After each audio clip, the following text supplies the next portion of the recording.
How to find your Hertz confirmation number. Hi everyone, I'm here to assist you today. Without any delay, let's jump right in.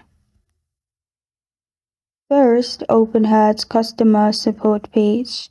Here, what you need to do is add your first name, your last name, email address,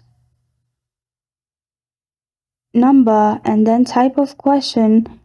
You will find question to find confirmation number. Simply click on it and then scroll to the bottom and add your question, how to find your Hertz confirmation number, or you're not able to find your confirmation number, and submit. After you submit it, they will get back to you within some hours and send you your confirmation number in your mail you've added at the top. And this is how to find your Hertz confirmation number. Thank you for joining me today. If this video helps you out, please leave a like and subscribe for more. Got a question or want to suggest a topic? Comment below.